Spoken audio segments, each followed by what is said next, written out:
Damon and Roy Caven, both retired FBI special agents and respective senior team leaders for the Pittsburgh and Cleveland divisions of the evidence response teams on September 11th, will ring the bells of remembrance in their memory.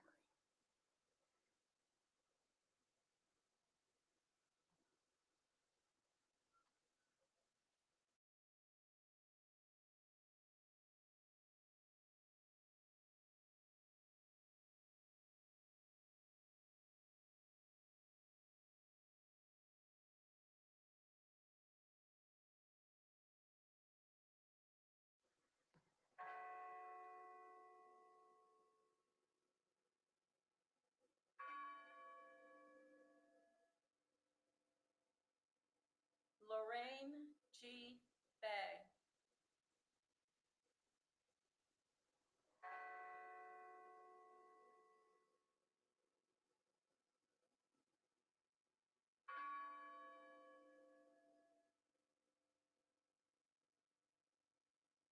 Todd M. Beamer.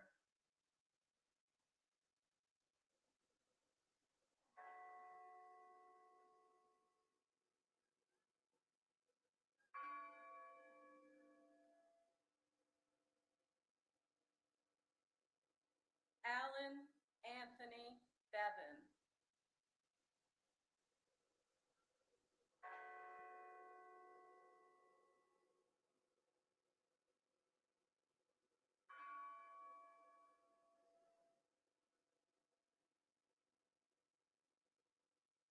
Mark Bingham.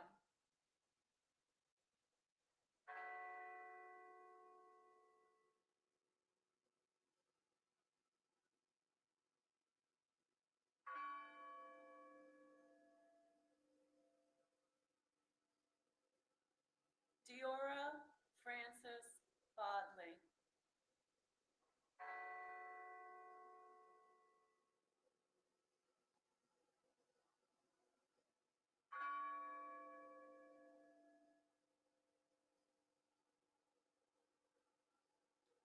Sandy Waugh Bradshaw.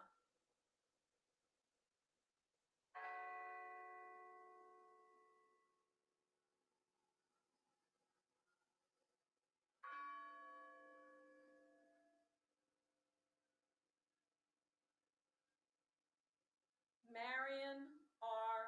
Britton.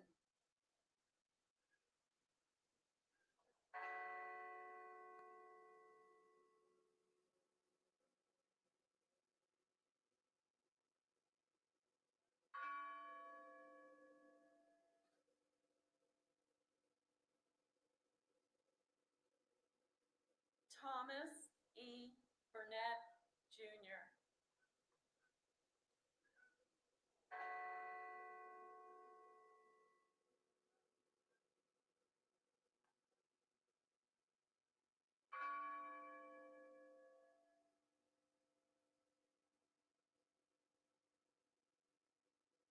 William Joseph Cashman.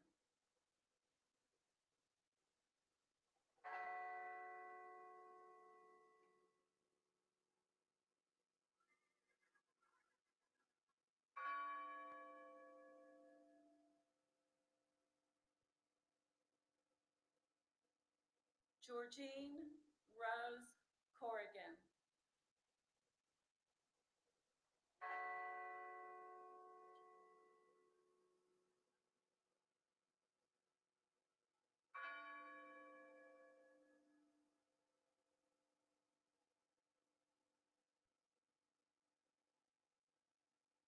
Patricia Cushing.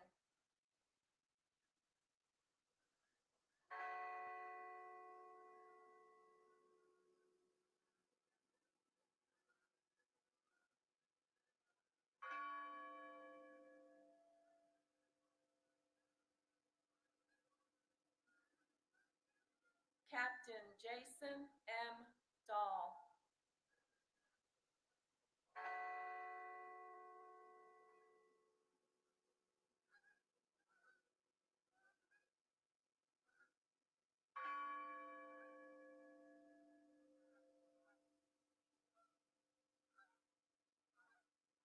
Joseph DeLuca.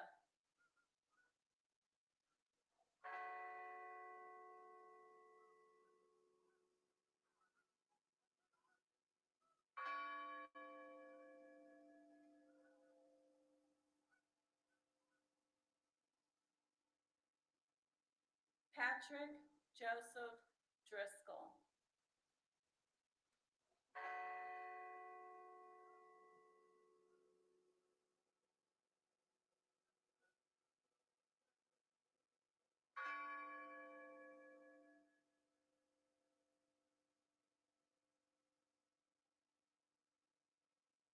Edward Porter Belt.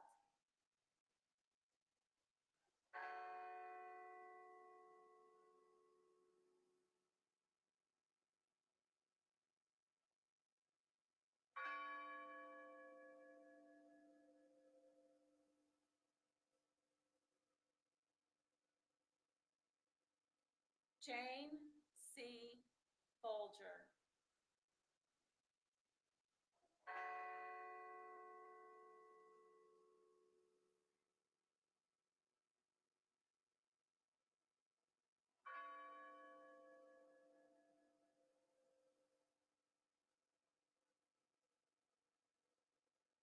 Colleen L. Fraser.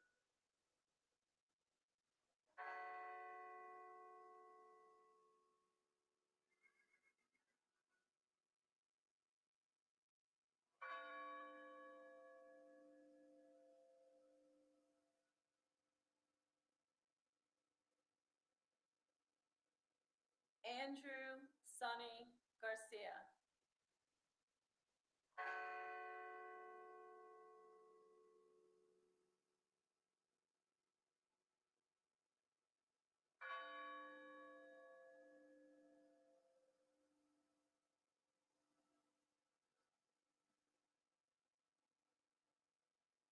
Jeremy Logan Glick.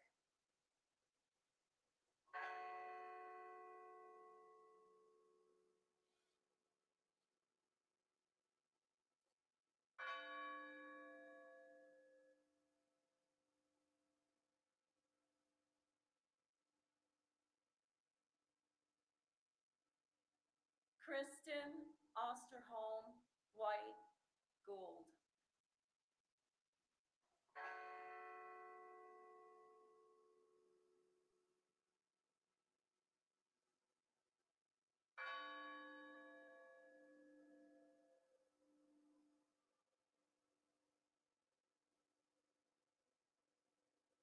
Lauren Catuzzi Grancolis and unborn child.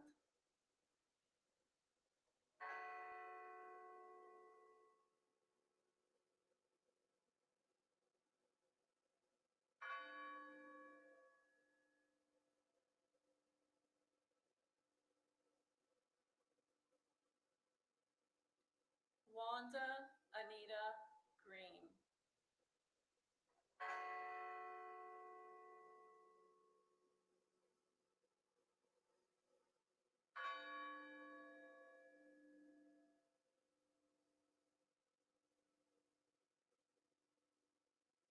Donald Freeman Green.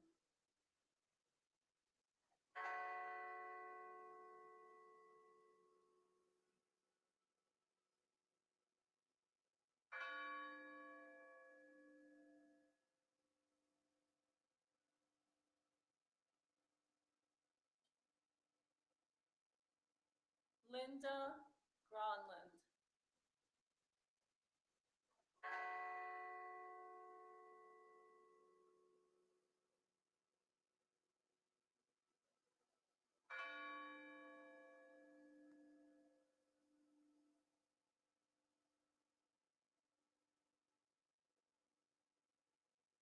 Richard J. Guadagno.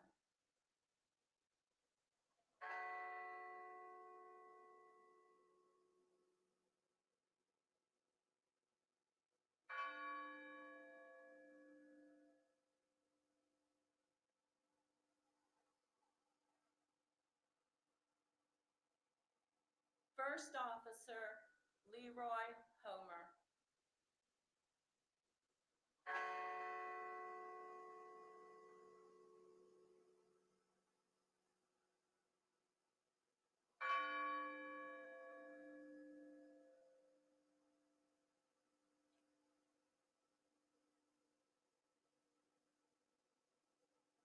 Toshia Kuge.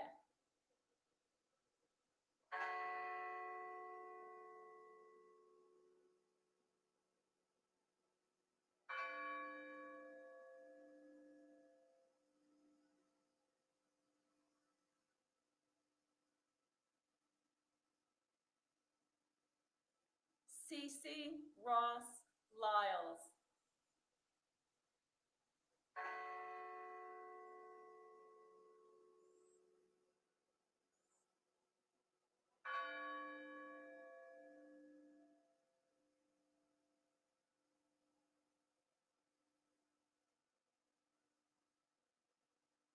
Hilda Marson.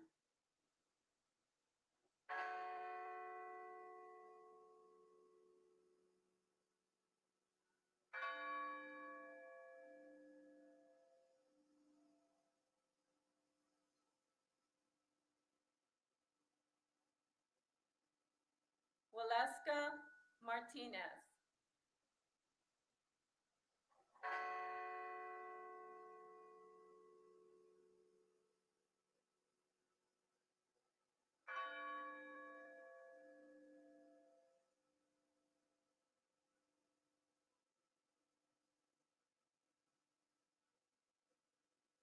Nicole Carol Miller.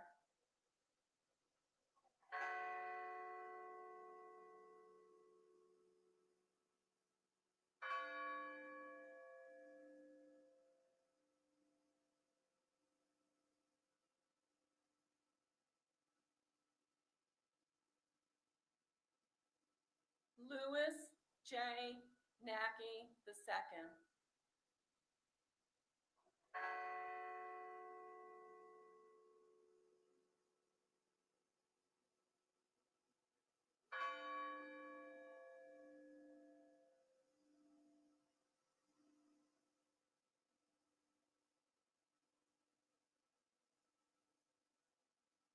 Donald Arthur Peterson.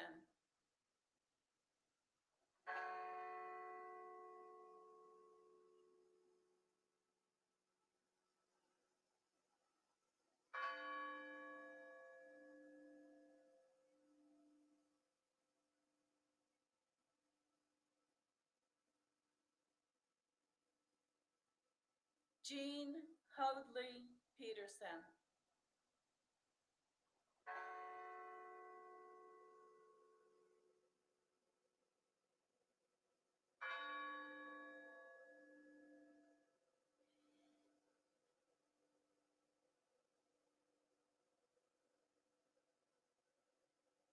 Mark David Rothenberg.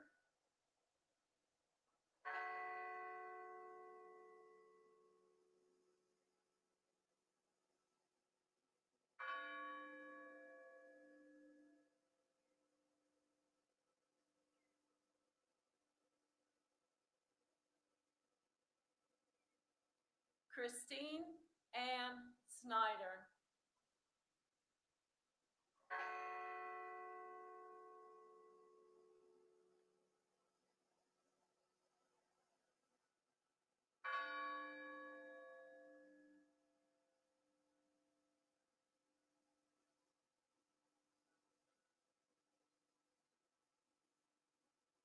John Talignani.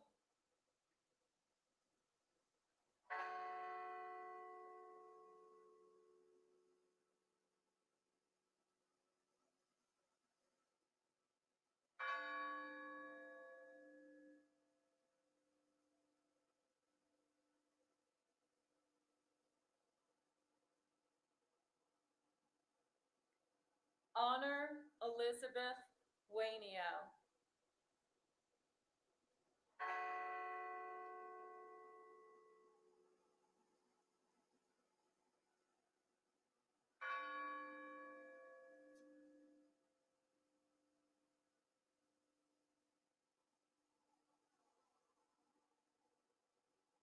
Deborah Jacobs Welsh.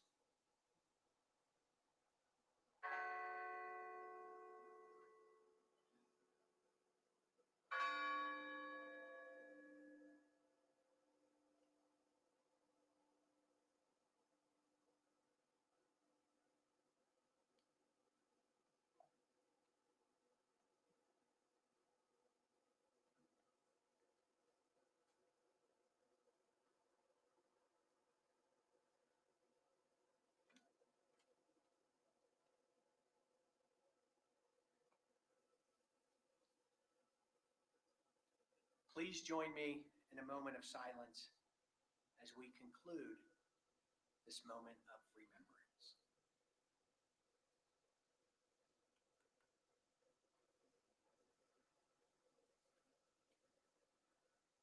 Thank you. This morning, I am honored to introduce Mr. Ed Root. Mr. Root currently serves as the Vice President for the families of Flight 93. He is joined on stage today by his wife, Nancy. Ed's cousin, Lorraine Grace Bay, was a senior flight attendant on Flight 93. Those closest to Ed know of his personal passion for sharing the history of the American Civil War as both an author and historian. He served on the jury to select the winning design of the Flight 93 National Memorial in 2005, and since 2006, Ed has served on the board of directors for the families of Flight 93. Throughout the memorial's creation, Mr. Root has served on numerous committees within the Flight 93 National Memorial Partnership. Ladies and gentlemen, please welcome Mr. Ed Root.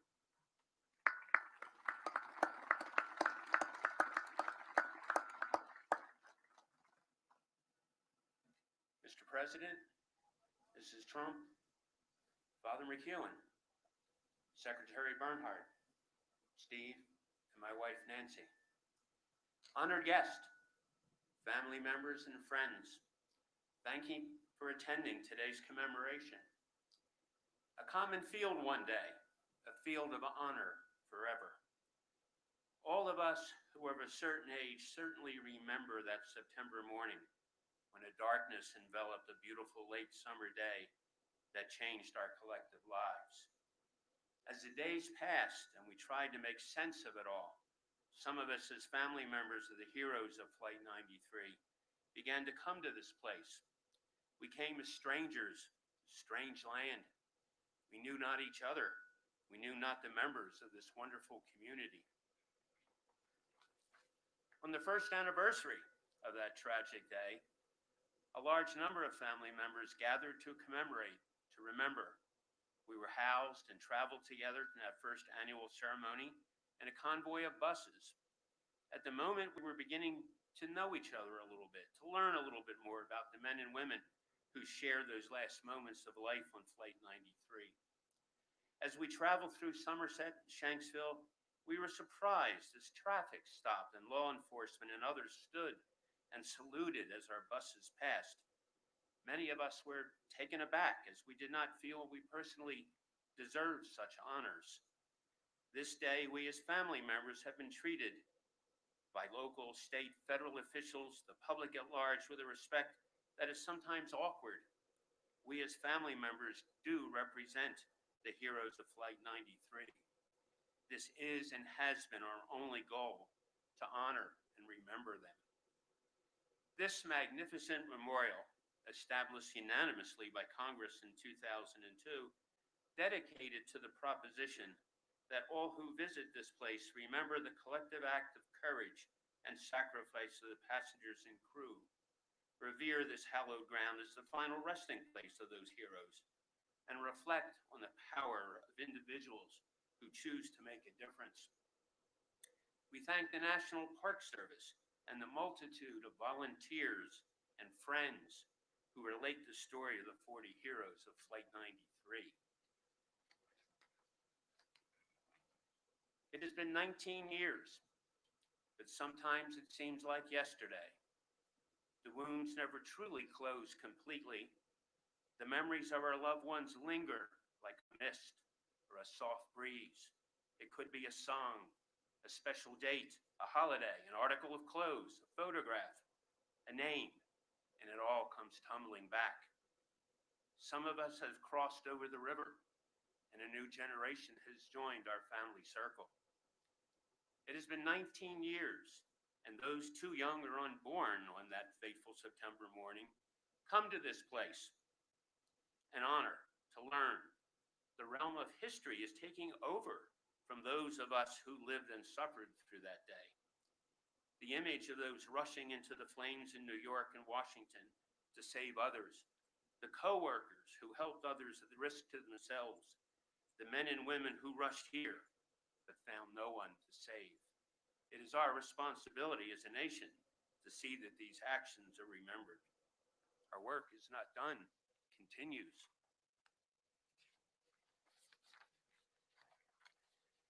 We've watched this memorial grow from that common field. We've seen the multitude of items left by visitors at the early temporary memorials. Some of those items spoke with a logic that needed no explanation. A first responder, a law enforcement badge. Some spoke of continuing service and sacrifice. Purple Hearts, combat boots, infantrymen combat badges, items earned with blood, toil, tears, and sweat. Other items seemed possibly out of place, except that visitors felt the need to leave something of themselves. It might have been something found in a pocket. It might have been a child's toy. The heroes of Flight 93 had two elements that those on the other planes and those on the ground in Washington and New York did not possess. They had knowledge, not a lot, but enough. And they had time, not a lot, but enough. And they used that knowledge and they used that time to develop a plan and implement it. They were unable to save themselves, but they knew that unless they acted, many more would die.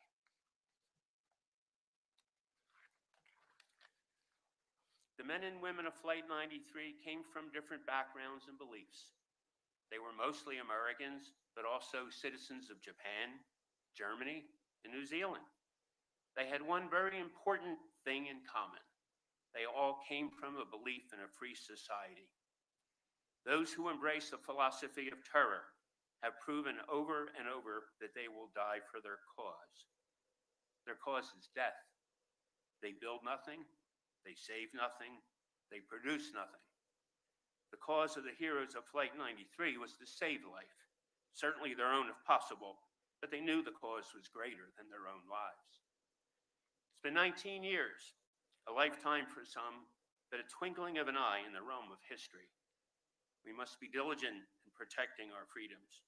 We must remember and we must honor those who rushed into the flames of buildings and into the cockpit of Flight 93. Thank you.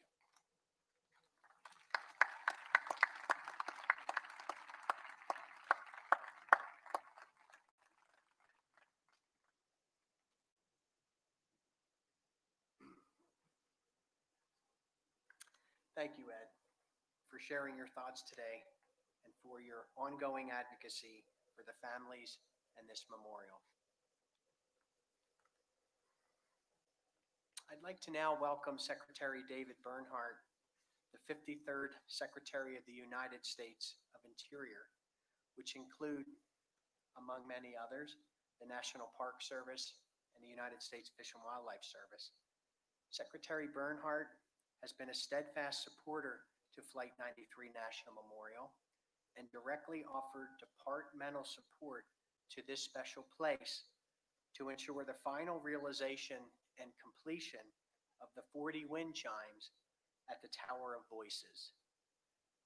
We truly appreciate your support, Mr. Secretary, and thank you so much. Ladies and gentlemen, please welcome Secretary of the Interior, Mr. David Bernhardt.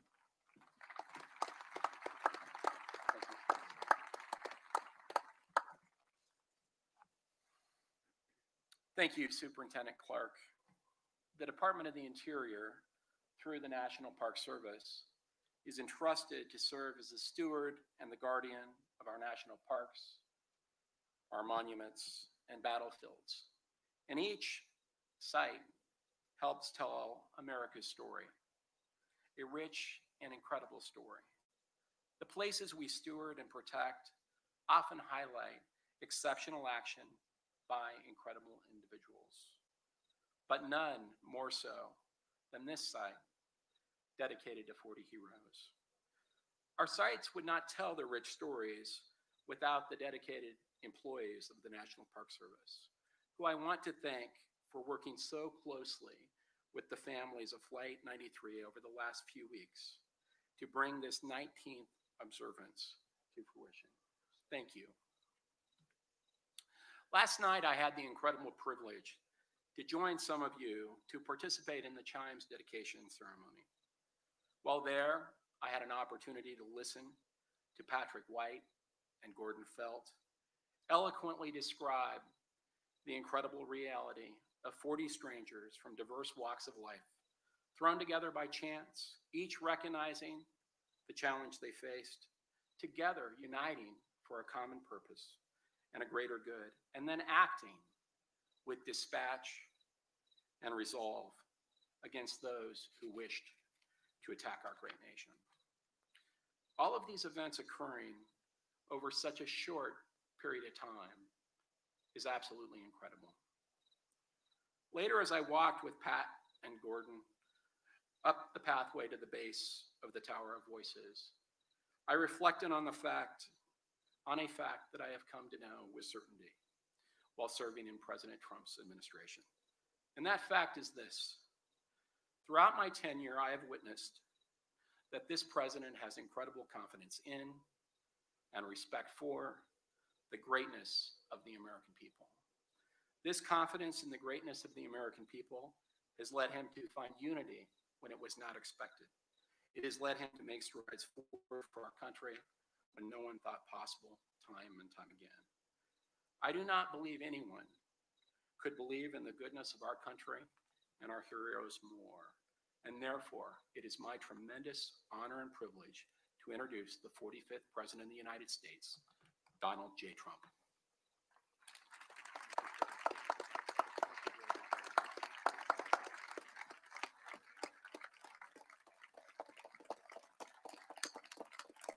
Thank you. Thank you very much. Thank you, David, very much. It's a great honor to be with you. 19 years ago on this day, at this very hour on this field, 40 brave men and women triumphed over terror and gave their lives in defense of our nation. Their names and their stories are forever inscribed on the eternal roll call of American heroes. Today we pay tribute to their sacrifice, and we mourn deeply for the nearly 3,000 precious and beautiful souls who were taken from us on September 11th, 2001. To the family members of Flight 93, today every heartbeat in America is wedded to yours.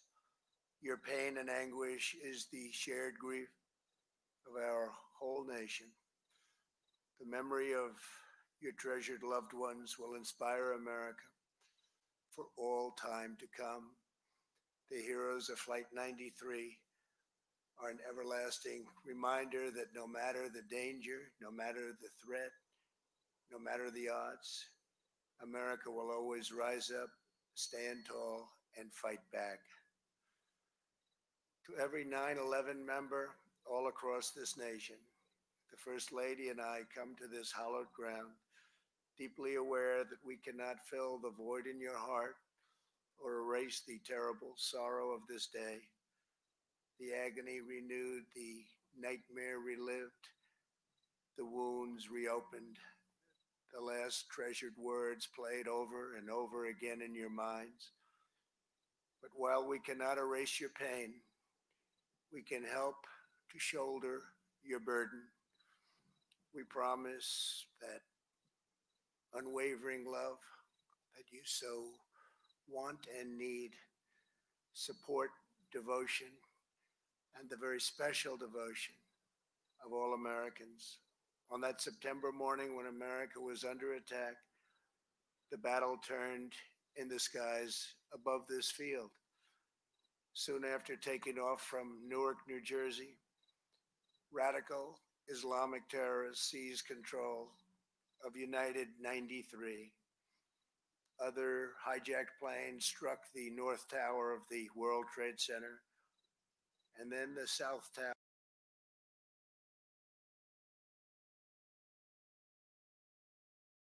Had a fourth target in mind. It was called our nation's capital. They were just 20 minutes away from reaching their sinister objective. The only thing that stood between the enemy and a deadly strike at the heart of American democracy was the courage and resolve of 40 men and women, the amazing passengers and crew of Flight 93. Donald and Jean Peterson were grandparents traveling to vacation in California. Diora Bodley was a student headed back to college. Richard Wardagdo was returning from celebrating his grandmother's 100th birthday. Lauren Catozzi Grancolis was 3 months pregnant with her first child. Every passenger and crew member on the plane had a life filled with love and joy, friends and family, radiant hopes, and limitless dreams. When the plane was hijacked, they called their families and learned that America was also under attack. Then they faced the most fateful moment of their lives. Through the heartache and the tears, they prayed to God. They placed their last calls home. They whispered the immortal words, "I love you." Today, those words ring out across these sacred grounds, and they shine down on us from heaven above. When terrorists raced to destroy the seat of our democracy, the 40 of Flight 93 did the most American of things. They took a vote, and then they acted. Together, they charged the cockpit. They confronted the pure evil. And in their last act on this earth, they saved our capital. In this Pennsylvania field, the 40 intrepid souls of Flight 93 died as true heroes. Their momentous deeds will outlive us all. In the days and weeks after 9/11, citizens of all faiths, background, colors, and creeds came together, prayed together, mourned together, and rebuilt together. The song, "God Bless America," became a rallying cry for the nation. We were united by our conviction that America was the world's most exceptional country, blessed with the most incredible heroes, and that this was a land worth defending with our very last breath. It was a unity based on love for our families, care for our neighbors, loyalty to our fellow citizens, pride in our great flag, gratitude for our police and first responders, faith in God, and a refusal to bend our will to the depraved forces of violence, intimidation, oppression, and evil. In New York, Arlington, and Shanksville, people raced into the suffocating smoke and rubble.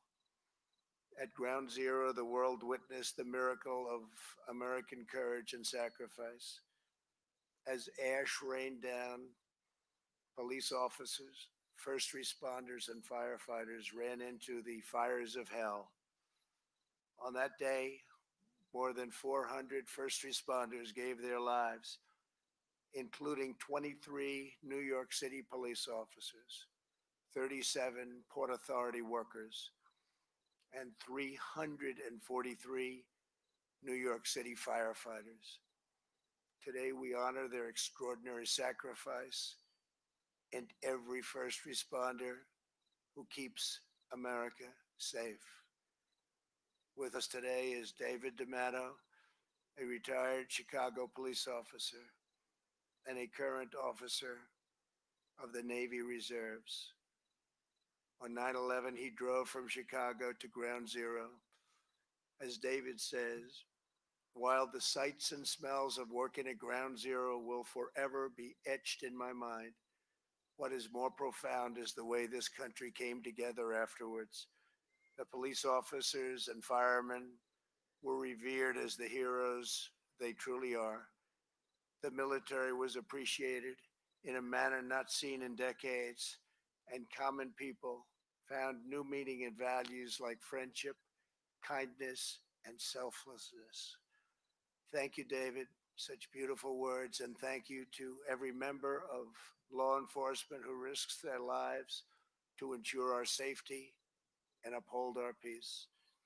This morning, we also remember the 183 people who were killed in the attack on the Pentagon and the remarkable service members who crawled straight through the raging blaze to rescue their comrades. We express our undying loyalty to the nearly 6 million young men and women who have enlisted in the United States Armed Forces since September 11th, 2001. More than 7,000 military heroes have laid down their lives since 9/11 to preserve our freedom. No words can express the summit of their glory or the infinite depth of our gratitude, but we will strive every single day to repay our immeasurable debt and prove worthy of their supreme sacrifice. America will never relent in pursuing terrorists that threaten our people. Less than 1 year ago, American warriors took out the savage killer and leader of ISIS, al-Baghdadi. Soon after, our warriors ended the brutal reign of the Iranian butcher who murdered thousands of American service members. The world's top terrorist, Qasem Soleimani, is dead. Here in Shanksville, this community locked arms and hearts in the wake of tragedy. With us today is Chuck Wagner, a heavy equipment operator who lives just a few miles away. Very soon after the attack, Chuck helped search for the black box. He was so changed by what he experienced that he joined with several members of his church to become what they call ambassadors for the 40 men and women on Flight 93. Chuck and his neighbors learned about each person, cared for their families, and each day, rain or shine, they took shift standing vigil over their final resting place. Long before this place was a national memorial, back when it was marked by a simple wooden cross, Chuck and his fellow ambassadors were always here waiting to tell visitors about those we lost.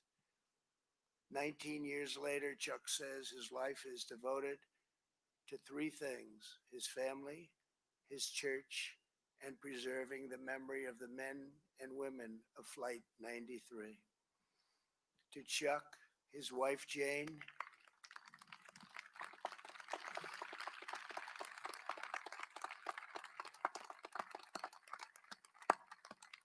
thank you very much. Thank you very much.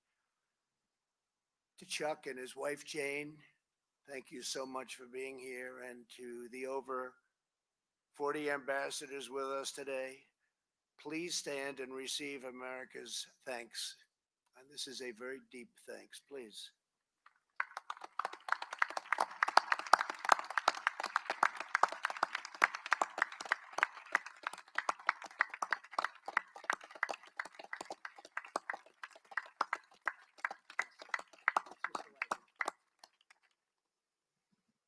Thank you very much. Also with us is Marine veteran Jason Thomas from Long Island.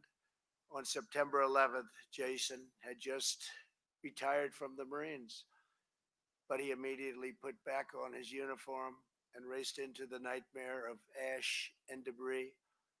At Ground Zero, he found a fellow Marine, Dave Carnes.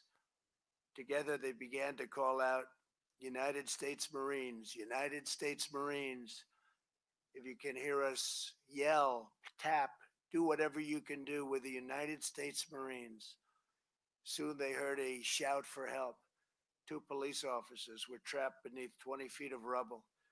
Jason and Dave dug for hours on end, knowing that at any moment the wreckage could come down on them, crushing them alive. At one point, someone told Jason to stop. Jason replied, "I'm a Marine. I don't go back, I go forward." That day, Jason helped save the lives of those two officers. For years, Jason said nothing about what he did on 9/11. He did not even tell his 5 children. But when he saw a rescue recounted on TV, he decided to meet those officers. One of them gave him a gift.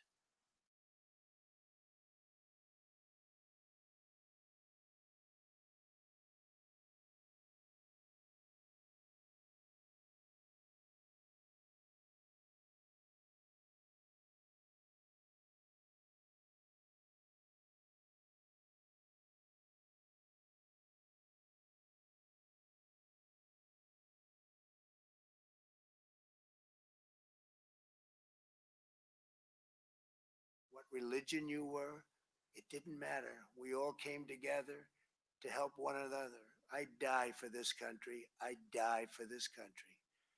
Jason, thank you very much for bearing witness to the character of our nation. Jason, thank you very much.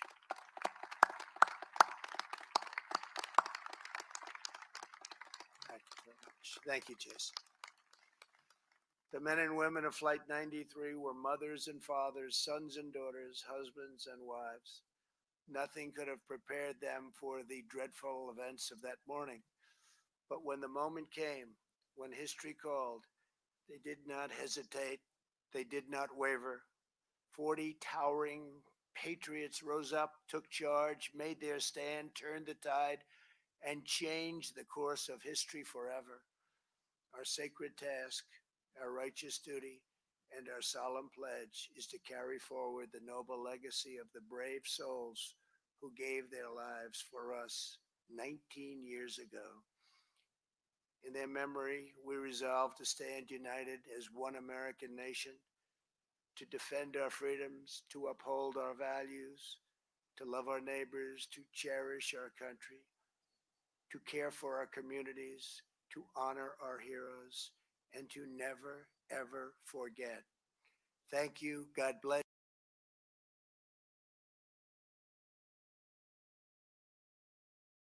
9/11, we'll never forget. God bless you all, and God bless America. Thank you very much. Thank you. Thank you very much.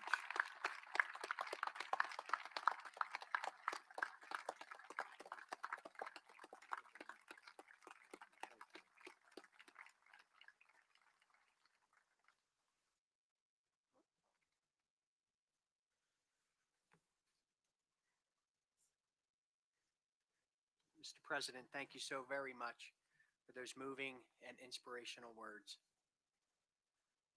As we conclude here this day together, we do indeed remember and honor the 40 passengers and crew members of Flight 93 in this special and unique ceremony. As we go our separate ways, may we carry the memory of how they came together on that day to make our nation and world a better place for all.